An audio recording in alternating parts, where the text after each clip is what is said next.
Mud Dogs run a reverse when they're down 17-0, where the quarterback gets the pitch and then comes around the end and goes all the way down the sideline for the touchdown. Whereas I've seen a lot of reverses. Quarterback pitches to the running back pitches to a wide receiver. I've never seen a reverse where the quarterback ends up with the football in a handoff situation going around the end. Is this the first time we've ever seen a quarterback take the reverse? It certainly was for me, and it's just another inkling, at least, that Coach Klein still has something left in his treasure chest of play-calling ability. It's very clear to me offensively that there's not a lot of athletes on the field, and the quarterback was very mean to Bobby Boucher throughout the entire season. Seems to be an athlete, and maybe he's not a great quarterback, but because he's the best athlete on that offense, you got to just put the ball in his hands, because remember, obviously, later on, you're going to get to the play where he's running down the field as well. So he's used all over the place, and it's just the only inkling that as much of a spineless toad that Coach Klein is, he still has some Mike Martz in him, if you will, from The Greatest Show on Turf, and that's, putting guys in positions to succeed like he did there. Finally, AB, the game-winning play where the Mud Dogs make the huge comeback.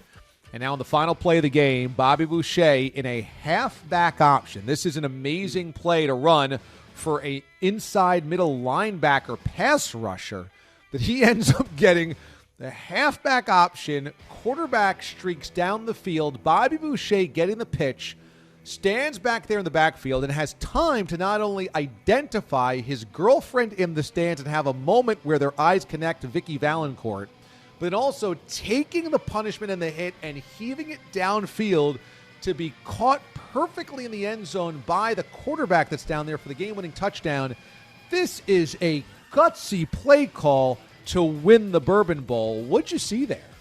Yeah, I mean, it can't just be creativity, right, D.A.? You need to be able to trust your guys to actually do the play. And here is Bobby Boucher, who we saw at LT's camp, really not expertly describe what he does on defense. Now we're putting him on offense for the first time ever and asking him to throw his first career pass at the end of the Bourbon Bowl, trying to upset, everything that's you can upset here. Just your rival head coach, your former employer. I mean, there's so much at stake here.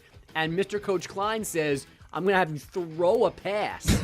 But in the end, it works perfectly because they trust him, he trusts them, and he's that naturally talented to throw a perfect pass, catch, touchdown, and a historic win back in 1998. I mean, it's just remarkable football. Mraz, it has to be up there with Boise State Statue of Liberty play, the kick six. It is one of the great plays in college football history to put the ball in the hands of your linebacker who's never thrown a pass ever, to throw the halfback option touchdown to win the Bourbon Bowl and to slay the undefeated Louisiana University Cougars. What guts it took to run that play by Coach Klein. It's stones, and I would also say, I know you don't want to throw too much at Bobby, and maybe he wouldn't have been receptive to the whole playbook, but you're seeing wins, like you pointed out, versus Louisville throughout the season, 5-0. There's 5-3. That's a team that's not an offensive juggernaut.